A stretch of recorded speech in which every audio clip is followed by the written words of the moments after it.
Let's continue with your news for the morning. The Construction Mafia has made Cape Town its playground. Projects worth hundreds of millions have been stalled. It's also led to the deaths and injuries of some workers. There are allegations that ward councillors and people claiming to represent communities are also involved. Now, the city has launched an anti-extortion campaign under the slogan "Enough, Genoeg, Kwanele." eNCA's Ayesha Ismail brings us to this special report. Extortion syndicates have spread their tentacles across the Western Cape, and not even the poor are being spared. Gangsters are demanding protection money from spaza shops, small businesses, and even the person selling vetkoek on the street corner.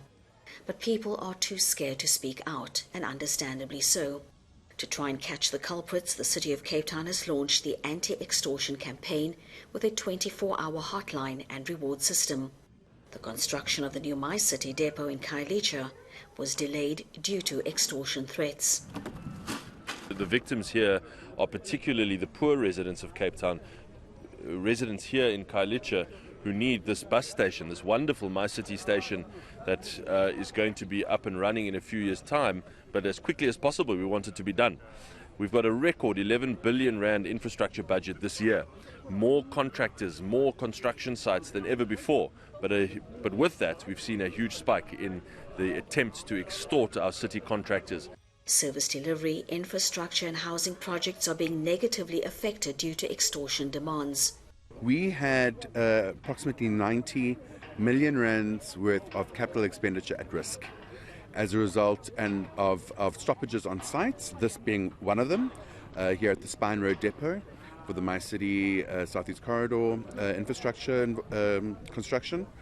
That was one of the primary sites that had approximately 30 million rand at risk because we were unable for almost a month to get anything done on site due to complications on site with development forums and the various organizations that very often are involved or certainly add to the complications that we experience on site, where people are requesting more money or requesting new people to be brought on and have access to tenders and opportunities. So the city will be spending tens of millions more on security, including new law enforcement units. We have to get to the point where we convict the persons responsible for this. It's not a large group of people, it's a small number of people. We have to bring them to order, and that means investigations, arresting them, charging them, convicting them. And that's why the city has put so much effort and pressure on the South African police around this extortion task team. We've made good progress with the kidnapping task team since last year. That's been acknowledged by the police, and otherwise it's reflected in the kidnapping outcomes. What we now need to do is make a big dent in the extortion issue. The mayor says assistance from communities will be crucial. We've upped our awards to 100,000, 200,000, 250,000 rand for information that will lead to arrests of extortionists. We are serious about this.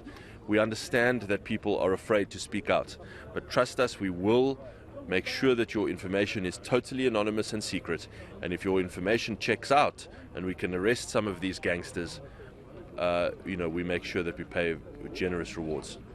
Mayor, earlier this year, one of your employees was shot dead at a construction site. You were offering more than R1 million. Yes. Nobody has come forward yet.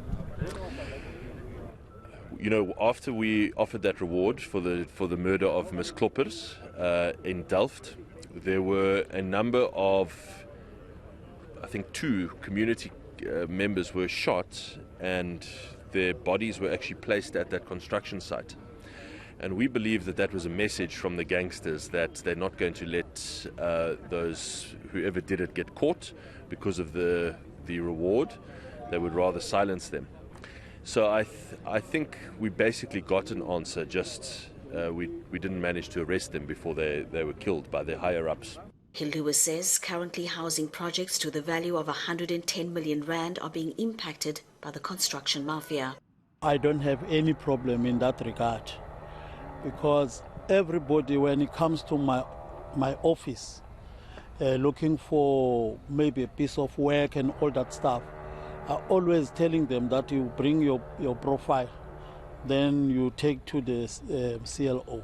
So They cooperate with me. Those are maybe the city of Cape Town, it's talking about them. But from my side, I don't have any problem in my 15 project. SAPS has also set up a dedicated extortion team.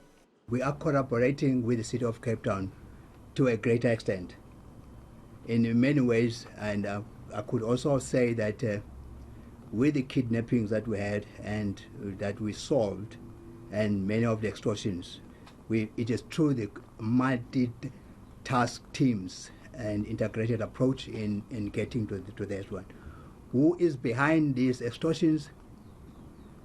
The one thing that we know for sure is that gangs, taxis, and other groupings, there is a relationship between that, with the gangs, with the taxi industry, as well as other groupings that are coming into that field of the extortion.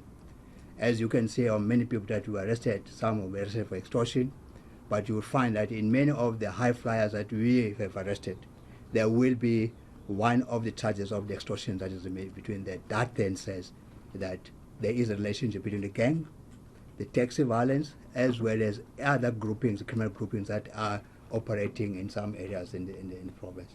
The City of Cape Town has hired a substantial number of investigators who are working with SAPS to help crush these extortion syndicates. Ayesha Ismail, Cape Town.